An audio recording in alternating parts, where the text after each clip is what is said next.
तो मैं सर उर्दू में। अच्छा, मैंने अपना तारुफ तो आपको करवा दिया है।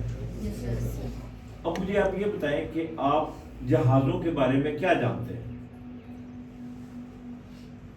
आपके जहन में क्या चीज़ आती है जब कोई चीज़ उड़ रही होती है? तो आप क्या जानते हैं उसके बारे में?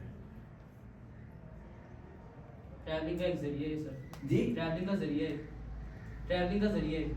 अच्छा। और सर सेल्फ डिफेंस, डिफेंस है सर। डिफेंस के लिए जरा जोर से बोले, मुझे जरा ऊंचा सुनता है। सर डिफेंस के एक जरिया है। अच्छा अच्छा, डिफेंस का एक जरिया है सर। अच्छा, और जहाज किस लिए इस्तेमाल होते हैं? इंसानों के काम आसान करने के लिए। हैं? इंसानों के काम आसान तरीके से करने के लिए। अच्छा, और ट्रांसपोर्टेशन के लिए। हैं? ट्रांसपोर्टेशन के लिए। ठीक हो गया। आपने सब बड़े अच्छे जवाब दिए हैं। जो जहाज़ों की तारीख है ना, वो शुरू होती है 1906 से। लिखने की जरूरत नहीं है, ये हर जगह पे गूगल पे आपको मिल जाएगी। दो भाई थे, उनको राइट ब्रदर्स कहा जाता है। तो उन्होंने 1906 में पहला जहाज बनाया था और उसकी जो फ्लाइट थी वो सिर्फ 6 सेकंड थी। वो 6 सेकंड तक हवा में रहा था और ये उसकी शुरुआत थी। उसके बाद ये जहाज़ों की 2 किस्में होती हैं। एक होता है फिक्स विंग, जिसके पर इस तरह करके लगे होते हैं। ठीक हो गए? ये ब्लैक बोर्ड है ये। हाँ, ये है ना जहाज, ये तो ये इसके पर है। ये इसको बोलते हैं फिक्स विंग जहाज, कि इसमें पर फिक्स होते हैं। एक होता है हेलीकॉप्टर, जिसके ऊपर रोटर घूमता है। ये जहाज जो है ये दौड़कर उड़ता है और दौड़कर लैंड करता है। क्लियर? Yes sir. हेलीकॉप्टर जो है उसमें कैपेबिलिटी होती है वर्टिकल लैंडिंग की और vertical take off. Yes sir. इसको बनाया था राइट ब्रदर्स ने। और वो उस जमाने में आप अगर इस तरह करके करें ना, ये जहाज की तस्वीर बनाए ऐसे, तो ये जो विंग्स हुआ करते थे ये 3 ऊपर नीचे होते थे। इनको ट्राई प्लेन्स कहते थे। फिर 2 उस वाले आए, इनको बाई प्लेन्स कहते थे। बेसिक इसकी थ्योरी एक होती है कि जिस वक्त आप जहाज में पावर देते हैं जहाज आगे भागता है। ठीक हो गया? परिंदा जो है वो थोड़ा सा यूं यूं करके फिर वो यूं करता है ना।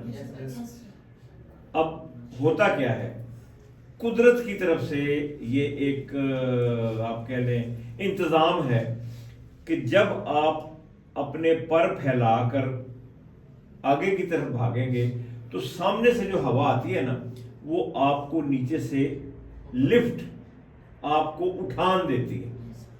आ गई समझ में? और वो उसको हम कहते हैं एविएशन की ज़बान में कि ये जब जहाज आगे जाएगा तो ये हवा आएगी और ये इस तरफ जाएगी। इसको हम कहते हैं स्ट्रीम लाइन फ्लो। ये जो है ये आपको लिफ्ट देती है, आपको ऊपर उठा लेती है। और एक ख़ास एंगल होता है, उसके ऊपर आप जहाज को उठाते हैं और वो आहिस्ता आहिस्ता ऊपर चला जाता है। लेकिन जो जहाज जैसे F-16 है उसमें पावर इतनी ज़्यादा होती है, ताकत इतनी ज़्यादा होती है, क्योंकि उसमें अब तो जहाज़ों में ज़्यादातर इनमें पंखे लगे होते हैं ये आगे। ठीक है? इनको कहते हैं प्रोपेलर। प्रॉप पंखा होता है ना, Yes, sir. उसको प्रोपेलर बोलते हैं। ये पंखे वाला जहाज है। ठीक हो गया? Yes, sir. तो इनकी एक खास स्पीड होती है, उससे ज़्यादा ये नहीं चल सकते। उसके बाद जो ये F-16 वगैरह हैं जिनके इंजन यहाँ पे लगे होते हैं, इनको कहते हैं जेट। इनमें बेपनाह ताकत होती है और इनमें, अच्छा, वेट की क्या डेफिनेशन है? वजन की डेफिनेशन ये है कि weight is the force by which bodies are being attracted towards the centre of the earth. ठीक है ना? Yes, sir. मतलब यहाँ पे हमारा जो वजन है वो हम जमीन का जो मरकज है, कशिश शकल जो है, फोर्स ऑफ ग्रेविटी जो है, उसकी वजह से मतलब हम यहाँ पे ज़्यादा दूर तक जंप नहीं मार सकते और वो हमारा वजन जो है वो ज़मीन की तरफ खिंचा होता है। Yes, sir. ठीक हो गया? इसी वजह से ये वाले जो इनमें जो जहाज होते हैं, प्रोपेलर वाले जहाज, इनमें ताकत इतनी नहीं होती। जो जेट इंजन होते हैं उनमें इतनी ताकत होती है कि वो ज़मीन की कशिश के खिलाफ वर्टिकल ऊपर जा सकते हैं। आपने ये जो परेड वगैरह होती है इसमें देखा होगा कि वो जहाज जो है ना वो सीधा ऊपर जाता है और फिर कलाबाजी खा के नीचे आता है। ये इसके जेट इंजन होते हैं। उसके बाद हम आते हैं हेलीकॉप्टर्स की तरफ। एक आदमी था, उसने उसका नाम था स्कोर्स्की,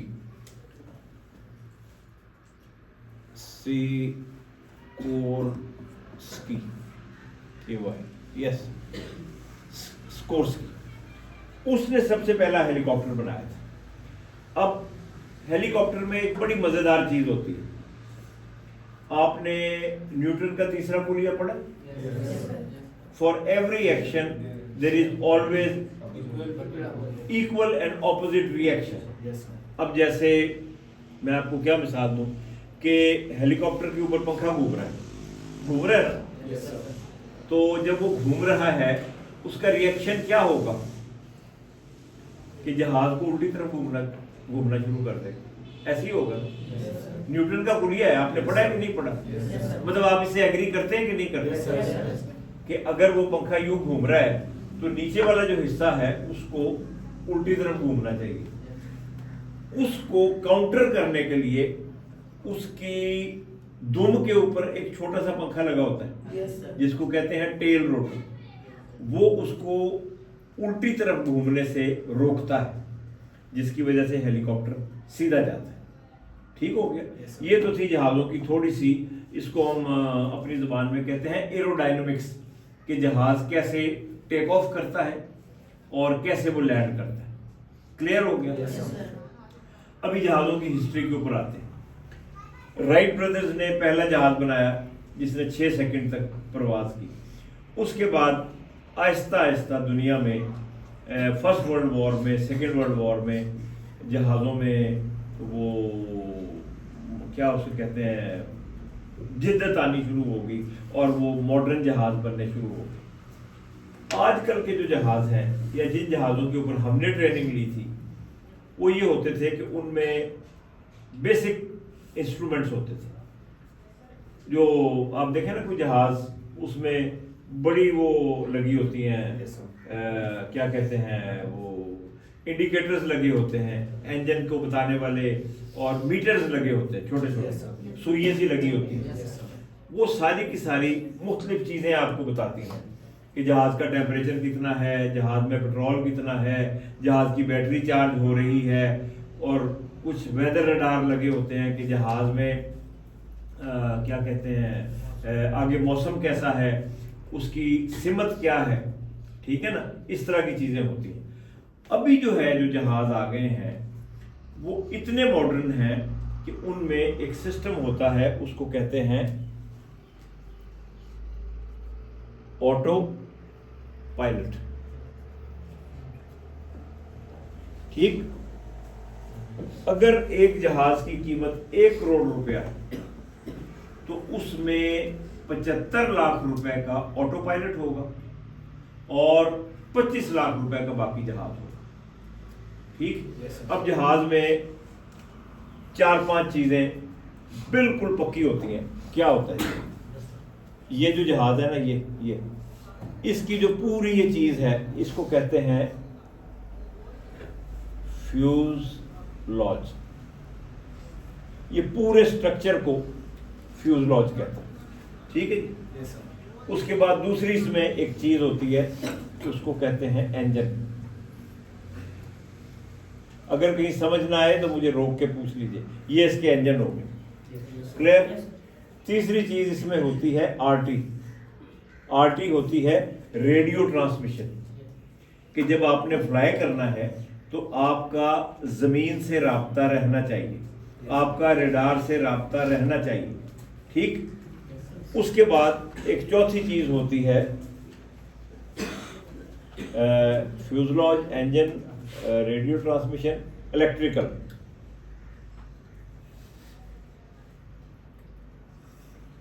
कि जहाज़ के अंदर जो मुख्तलिफ सर्किट लगे हुए हैं बिजली के, उनको कौन सा बंदा, ये तारें लगी है ना, कौन सा बंदा उनको ठीक करता है, क्या करता है, क्या नहीं करता। और पांचवी एक उसमें चीज़ होती है, उसको कहते हैं इंस्ट्रूमेंट। इंस्ट्रूमेंट जहाज में वो जो मीटर्स लगे हुए हैं, उनका भी कोई बंदा, एक कारीगर ऐसा होता है जो कि उसको देख सके कि जी वो सही रीडिंग दे रहे हैं, कोई गलत तो नहीं दे रहा। समझ आ गई ना? ये इसमें मेन शोबे होते हैं। तो जो भी कोई बड़ा जहाज होता है, जैसे आपका C-130 है, उसमें इस कैटेगरी के 5 आदमी अमले में मौजूद होते हैं। और बड़े बड़े जो जहाज होते हैं उनमें एक पायलट होता है, एक को पायलट होता है, और एक उनके दरमियान फ्लाइट इंजीनियर बैठा होता है। उसका क्या काम होता है?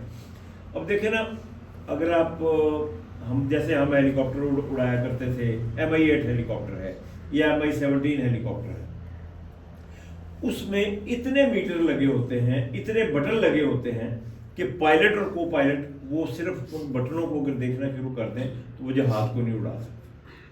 ठीक हो गया? तो जो फ्लाइट इंजीनियर है वो उन बटनों की मदद से पहले जहाज को स्टार्ट करता है, उसके बाद फिर पायलट जो है वो उसको फ्लाई करता है। अगर कोई इमरजेंसी हो जाए तो वो जो फ्लाइट इंजीनियर है वो उस इमरजेंसी को बताता है कि सर ये इमरजेंसी हो गई है, आप इसको इस तरह करके टैकल करें।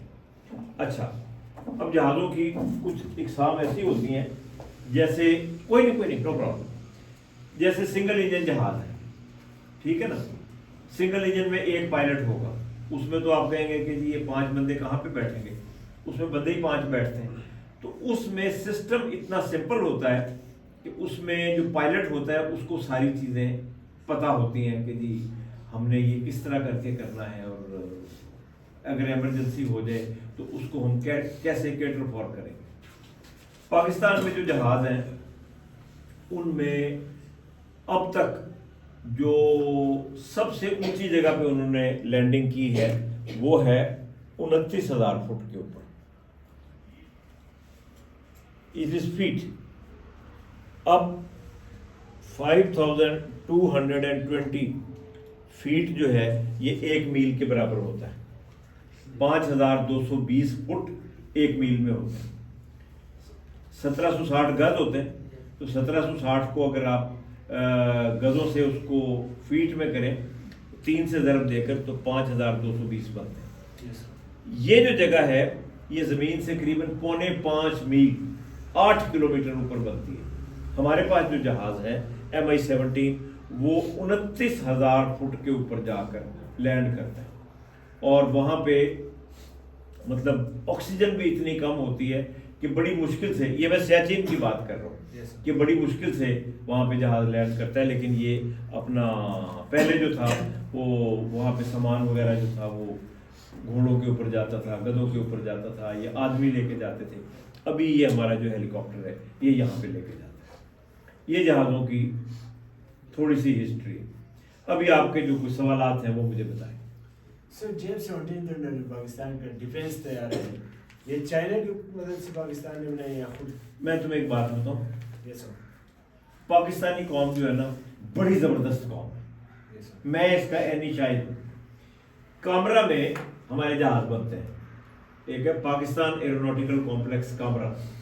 वहाँ पे हम विजिट पे गए तो उन्होंने कहा जी ये फैक्ट्री है, इधर आप चले जाए। उन्होंने कहा ये फैक्ट्री है, इसमें आपने नहीं जाना। मैंने कहा क्यों नहीं जाना? उन्होंने कहा सर इसमें इतनी उन्होंने ज़बरदस्त चीज़ बनाई हुई है कि अगर दुनिया को पता लग जाए तो हमारे ऊपर पाबंदी लग जाएगी। JF-17 थंडर जो है वो चाइना ने बनाया है इन कोलैबोरेशन विद पाकिस्तान। इसकी छोटी सी मिसाल है, आप किस इलाके के हैं? सर मलाकन। मलाकंड के। मलाकंड में किधर के हो? दरगई के हो? नहीं सर, दीर। हैं? लोअर दीर। लोअर दीर। Yes sir. वहां पे ट्रक कौन से चलते हैं? सर ये बेडफोर्ड ट्रक चलते हैं। Yes sir. चलते हैं ना? Yes sir. Bedford truck Pakistan में पिछले 60 साल से चल रहा है। हम लोग उसमें इतनी तरक्की कर चुके हैं कि बेडफोर्ड ट्रक कहीं पे खड़ा हो तो उसको हम जोड़ जाड़ के चला लेते हैं। Same goes to JF-17 thunder. ये चाइना ने तो बनाया है, लेकिन हमने इसमें इतनी जिद्दत पैदा कर दी है कि दुनिया को बख्ता पड़ गए। ठीक है ना? ये मैं आपको आज खड़े होकर मैं बात बता रहा हूं कि F-16 जो है वो 40 साल पुराना जहाज है। जब हम नए नए फौज में आए थे 84 में, उस वक्त F-16 बना था। अब JF-17 थंडर की वजह से JF-17 इसको थंडर कहते हैं, ये इतना state of the art technology है कि इसमें block A, B, C, D ये सारे आ गए। और सबसे बड़ी बात यह है कि ये पाकिस्तान में रिपेयर होता है, इसके स्पेयर पाकिस्तान में बनते हैं। और जो मैंने आपको बताया था कि जहाज में एक बड़ी इंपॉर्टेंट चीज होती है, उसको कहते हैं एवियोनिक्स। जितने ये आपके ऑटो पायलट और ये जो इंस्ट्रूमेंट है ना, अब एवियोनिक्स में क्या होता है? Very interesting subject. एवियोनिक्स में क्या होता है? एवियोनिक्स में आपके रडार होते हैं, वो आपको बताते हैं कि आप बॉर्डर क्रॉस कर गए हैं, बॉर्डर से इस तरफ आ गए हैं। 1, वो आपको मौसम के बारे में बताते हैं, आगे मौसम कैसा है। वो आपको दुश्मन के जहाज के बारे में बताते हैं, उसको कहते हैं, एक सिस्टम होता है उसको कहते हैं IFF, आइडेंटिफाई फ्रेंड और फो, कि वो दुश्मन है या आपका अपना जहाज। क्लियर हो गया? उसके बाद उसमें मैग्नेटिक कंपास लगा होता है। कंपास एक होता है ना, जिसमें एक कंपास में कितनी डिग्रीज होती हैं? 360 डिग्रीज। ठीक हो गया? वो आपको मैग्नेटिक कंपास होती है। उसके बाद उसमें मिसाइल सिस्टम होता है, कोबरा गनशिप हेलीकॉप्टर है, उसमें मैं आपको बताता हूँ उसमें कितने सिस्टम लगे होते हैं। उसमें एक होते हैं रॉकेट्स, एक होती है उसमें मशीन गन, एक उसमें होता है टो, ये मिसाइल है। टो stands for tube launch, tube में से निकलता है। ऑप्टिकली ट्रैक्ड, आंख उसको देखती है। समझ आ गई ना? ट्यूब में से निकलता है, आंख उसे देखती है। ट्यूब लॉन्च, वायर गाइडेड, उसमें से एक तार निकलती है और आपने टो यूं करके फायर किया, हेलीकॉप्टर आपने इस तरह मोड़ लिया। ये उसका इंस्ट्रूमेंट है कि वो उसको टारगेट के ऊपर ले जाएगा और वो वहां पे जाकर उसको मारेगा। अमेरिकन ने किया, उन्होंने कहा जी ये पाकिस्तानी जो है ना, ये इसकी वायर नहीं बना सकते। 92 में हमारे ऊपर वो लग गई, सेक्शन लग गई। तो हमने कहा कि तुम ना हमें बच्चा समझते हो, हमने वो वायर भी बनाई। टो उन्होंने कहा कि आप नहीं बना सकते, हमने टो भी बनाया। अभी जो हमारे जिस वक्त हम एक कोबरा फ्लाई करते थे, कोबरा को कहते हैं AH-1F, आर्म्ड हेलीकॉप्टर। तो हमें साल में बमुश्किल 2 टो मिला करते थे फायर करने को। 49 पायलट्स होते थे। तो हम कहते थे यार किसके जिम्मे आएगा, किसके नहीं आएगा।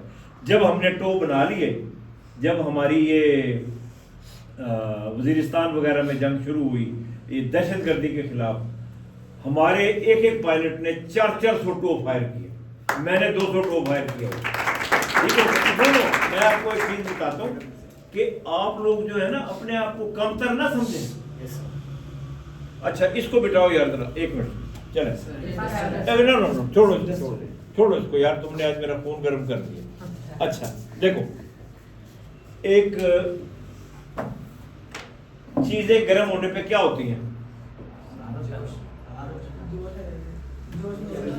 गर्म होने के ऊपर फैलती हैं Yes, sir. और ठंडा होने के ऊपर सिकुड़ती हैं। क्लियर हो गया? Yes, sir. हमारा एक हेलीकॉप्टर था, उसका नाम था एल्बर्ट 3, ALT, एल्बर्ट 3। ये फ्रेंच का है, फ्रेंच ओरिजिन। इसका जो रोटर था वो 10,000 फुट के ऊपर जाकर, रोटर जो होता है ना, जहाज के अंदर पैडल होते हैं, Yes, sir. वो 10,000 फुट के ऊपर जाके इसके पैडल जैम हो जाते थे। मैंने कहा ये क्या बकवास है। तो क्योंकि जब आपका पैडल जैम हो जाए तो आपका टेल रोटर जो है ना वो इफेक्ट होता है। Yes, sir. उधर से हमने बड़े लोगों को दिखाया, सारा कुछ किया, उन्होंने कहा जी नहीं हो सकता। एक फ्रेंच टीम आई, उन्होंने कहा इस एल्बर्ट 3 को आप वो कर दें, क्या नाम लिया करते हैं, ग्राउंड कर दें। तो ये लाइफ इसने पूरी कर दी। हमारा एक हवलदार होता था, उसका नाम था हवलदार सरवर, मैं इसका एनी शाहिद हूँ। उसने कहा सर ये जो चाइनीज आए ना, फ्रेंची जो हैं, इनको भेज दें, ठीक, और आप ऐसा करें कि मेरे साथ जहाज में बैठें और मैं इसको 10,000 फुट पे लेके जाता हूँ। हम उधर लेके गए, मैं कहा सर्वर अब इसके पैडल जैम हो गए। उसने कहा सर नीचे आ गए। हमने जहाज को घुमाया, नीचे आ गए। उसने कहा सर मेरे से मुंह उधर करके खड़े हो जाएं, मैं आपको नहीं बताऊंगा कि मैंने क्या करना है। जो पैडल होते हैं ना, उनको कनेक्शन होता है टेल रोटर से with a wire, Yes, sir. तार के साथ। उधर गया, उसने कुछ तार के साथ कुछ किया। हम गए 10,000 फुट पे, पैडल ऐसे चल रहे थे। हम गए 15,000 फुट के ऊपर, पैडल ऐसे चल रहे थे। हम गए 18,000 फीट पे, पैडल चल रहे थे। हम वापस आ गए। मैंने कहा सर्वर तुमने क्या किया? उन्होंने कहा सर मैंने नहीं बताना। वहाँ पे फ्रेंचीज थे, उन्होंने कहा यार इस सर्वर को कहो हमारे साथ फ्रांस चले। उन्होंने कहा नहीं सर मैंने नहीं जाना। उन्होंने कहा तुमने किया क्या है? उन्होंने कहा सर बात यह है कि एक छोटा सा असूल होता है जो कि इन फ्रेंचीज को समझ नहीं आ रहा था कि चीज़ें गर्म होने पे फैलती हैं, ठंडा होने पे सिकुड़ती हैं।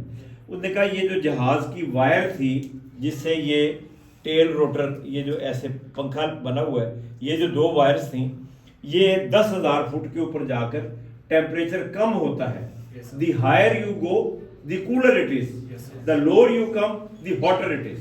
ठीक है, उन्होंने कहा 10,000 फुट के ऊपर जाके ये तारें जो थी ना ये सिकुड़ जाती थी। जब सिकुड़ती थी तो वो काम करना बंद कर देता। लोगों ने बहुत जोर लगाया सर्वर कि तुम चलो हमारे साथ। उसने कहा जी नहीं मैंने नहीं जाना, हमारी कौम ऐसी है।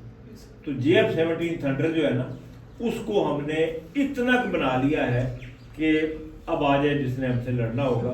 अगर अल्लाह मियाँ की तरफ से खुदा ना खास्ता, अल्लाह ना करे, हमारे ऊपर कोई प्रॉब्लम ना हो, हम इसमें फ्लाइंग में हम उनसे मार नहीं करते। अभी आपके और कोई सवाल मुझे बताएं। सर PIA की कंडीशन क्यों खराब हो गई? PIA की? Yes, sir. यार मैं इसका नहीं जवाब देना चाहता, तो तुम बहुत छोटे हो। Sir, please. PIA की कंडीशन इसलिए खराब है कि एक जहाज है, उसके ऊपर 25 बंदे ऑथराइज होते हैं उसकी मेंटेनेंस के लिए। आपने उसके ऊपर 125 बंदे रखे हुए, उनकी 100 बंदों की तनख्वाह आप किधर से देंगे? ये मुझे बताओ। 25 बंदे आपने एक जहाज की सर्विस के लिए रखे हैं। Yes, sir. स्टैंडर्ड है, एक आओ होता है ICAO, International Civil Aviation Organization. वो कहती है कि एक जहाज की मेंटेनेंस के लिए, बड़ा जो जहाज है जब वो लैंड करता है, 25 बंदे चाहिए। 5 ये कोई सफाई वाले, कोई सामान रखने वाले, कोई खाना ले जाने वाले, कोई जहाज की रिफ्यूलिंग करने वाले, वगैरह वगैरह। आपने उसकी जगह पे 125 बंदे रखे। ये आप रिकॉर्ड तो नहीं करने के, मुझे रात को पकड़वा ना देना कहीं, ठीक है ना? तो वो जब आप हैं, जब आप 125 बंदे रखते हैं, PIA तो डूबना ही डूबना है। नंबर 2, किसी भी एयरलाइन में आपको फ्री टिकट नहीं दिया जाता। PIA में वो फलाना है जी फ्री टिकट, फलाना है जी फ्री टिकट, ये है जी फ्री टिकट। ऐसे होगा तो PIA तो डूबेगी, ठीक है ना? आपको पता है PIA से क्या क्या निकला है? जब PIA बनी थी, इससे कतर एयरवेज निकली है, Yes, sir. इससे एमिरेट्स निकली है, Yes, sir. इससे UAE की निकली है, Yes, sir. इससे मलेशियन एयर निकली है, इससे माल्टा एयर निकली है। Yes, sir. हम उनके पायलट्स को हमने ट्रेनिंग दी है। जो एक एमिरेट्स की वो है कंपनी, वो हर जहाज का एक कॉल साइन होता है। तो PIA का है PK। जिस वक्त वो कॉल देते हैं ना Yes, sir. किसको, तो वो कहते हैं कोई भी एयरपोर्ट हो तो जब एयर ट्रैफिक कंट्रोलर को कॉल देते हैं, उसे कहते हैं लाहौर दिस इज PK 339, ये उसके ऊपर वायरलेस के ऊपर कॉल देते हैं। Yes, sir. जो एमिरेट्स है उनका है EP, एमिरेट्स एंड पाकिस्तान, उन्होंने अभी तक EP रखा हो। ठीक हो गया? और कोई सवाल? ये सियासी सवाल है, ये नहीं करना है। और बोले Yes, sir. एनीबॉडी?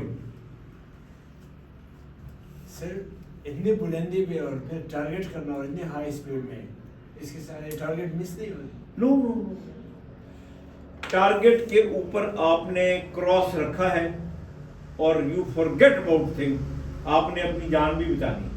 ठीक हो गया?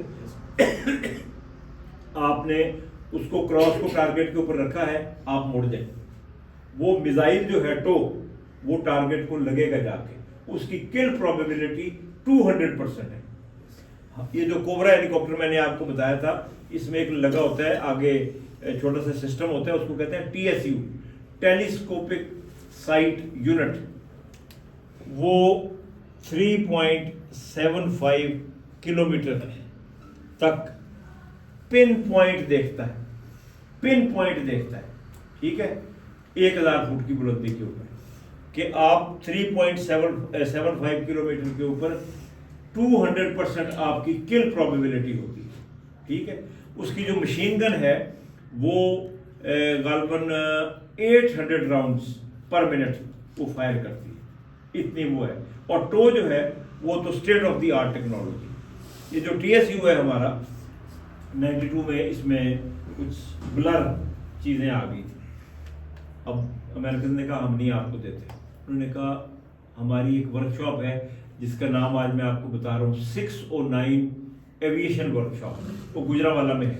उधर एक ब्रिगेडियर साहब होते थे, ब्रिगेडियर निज़ामी, उन्होंने उसको उतारा, उसको ठीक किया, और वो हमारी आज तक हमारे TSU को फर्क नहीं पड़ा। आ गई समझ? और कोई क्वेश्चन? क्योंकि अभी जो है ना आप मुझे बड़ी डिटेल्स में लेके जा रहे हैं जो कि मैं आपको बताना नहीं चाहता। और बोले सर इतनी हाई स्पीड में सर ये समंदर या शिप के ऊपर कैसे लैंड कर सकते हैं? शिप के ऊपर? Yes sir. Okay, good question. ये आपकी शिप है, ये ठीक ठीक है ना? ये इसकी बिल्डिंग बनी हुई है, यहां से जहाज आता है। क्लियर हो गया? Yes sir. जब वो आता है यहां पे एक चीज लगी होती है, उसमें एक हुक होता है, और जब जहाज यहां से लैंड करता है तो इसका ये एक हुक यहां से निकल आता है, ये आके इसमें एक रस्सा होता है, यस सर। ये उसमें फंसता है और वो उसको खींच लेता है। क्योंकि शिप जो है वो किलोमीटर से तो कम होती है, तो वो उसको वहां पे खींच लेता है। उसके बाद जब जहाज ने टेक ऑफ करना होता है, वो रस्से को निकाल देते हैं। जहाज की स्पीड प्लस इसकी स्पीड, आपने देखा है जब शिप से जहाज उठता है वो थोड़ा सा नीचे जाता है, यस सर। स्लाइटली, अभी गौर करके देखना। Yes, उसके बाद उसमें पावर होती है, क्योंकि शिप के ऊपर ये प्रोपेलर वाला जहाज जो है ये नहीं लैंड कर सकता। जो जेट है उसमें पावर इतनी होती है कि वो सीधा लैंड कर सकता है। Yes sir. और क्वेश्चन? सर JF-17 थंडर की स्पीड के बारे में बताइए। क्या क्योंकि कितना यार, स्पीड से JF-17 की जो स्पीड है ना, पहले स्पीड होती है किलोमीटर में, उसके बाद फिर होती है नॉट्स में जहाज़ों की स्पीड जो होती है, उसके बाद आ जाते हैं मैक नंबर्स। मैक नंबर्स ये स्पीड को मालूम करने का एक फिगर होता है। जैसे आप कहते हैं ना कि काम करने का जो एक मेजरिंग होता है उसको जूल बोलते हैं ना। फिजिक्स पढ़ी है कि नहीं? ठीक है ना? If you move a thing from one place to another, Place. certain amount of work has been done and it is calculated in joules. ठीक हो गया। टेम्परेचर जो है वो सेंटीग्रेड या फ़ारेनहाइट में। Yes, sir. Yes, sir. तो इसी तरह जहाज़ों की जो स्पीड है वो मैक नंबर्स में होती है, और उस वक्त उनकी स्पीड होती है 1 मैक 2 मैक, बहुत ज़्यादा स्पीड होती है। Yes, sir. और कोई सवाल सर दुनिया में अभी सबसे जदीद जेट कौन सा है? दुनिया में? अमेरिकन है F-35, उसको रैप्टर बोलते हैं। उसमें एक टेक्नोलॉजी है जिसको वो कहते हैं स्टेल्थ, कि वो रडार से गायब हो जाते हैं। तो वो एक है F-35, वो अमेरिकन देते हैं। और जो सबसे अच्छा उनका हेलीकॉप्टर है उसका नाम है अपाची, वो भी नहीं देते किसी को। तो पाकिस्तान की डिफेंस से बच सकते हैं? हैं? पाकिस्तान की डिफेंस से बच सकते हैं जेट? बेटा जी बात ये है कि पाकिस्तान के डिफेंस में हमारे पास जो मिसाइल सिस्टम है वो मेरे ख्याल में उनको तबाह कर सकता है, क्योंकि मुझे अपना फ्लाइंग छोड़े हुए 18 साल हो गए। वो उनको तबाह कर सकते हैं, क्योंकि एक जब रडार होता है ना, रडार का पता क्या है Yes, sir. कि आप वेव फेंकते हैं वो वापस आती है तो उसका इमेज बनता है। तो रडार के 3 तरीके होते हैं। एक तो वो होती है मेटालिक इमेजिंग होती है कि जी वो लोहे के ऊपर रेज लग के वापस आती हैं। एक साउंड रडार होते हैं कि वो आवाज़ से पहचाने जाते हैं। एक होते हैं जिनको थर्मल रडार बोलते हैं कि जो जहाज़ के अंदर से वो निकल रही होती है, गैसेस निकल रही होती है, उनका टेम्परेचर होता है ना, तो उसकी वजह से भी वो आ जाते हैं। मेरे ख्याल में we can detect the thermal. लेकिन इंडिया से 200% फॉर श्योर उनकी माँ मरी हुई है। ठीक है ना कि जी ये जिस वक्त ये अभिनंदन का किस्सा हुआ था, 2018 में भी Yes. पाकिस्तान ने सबक सिखाया है। अभिनंदन का जो किस्सा हुआ था, बेटा अभी जरा बंद कर दो इसे बंद कर प्लीज।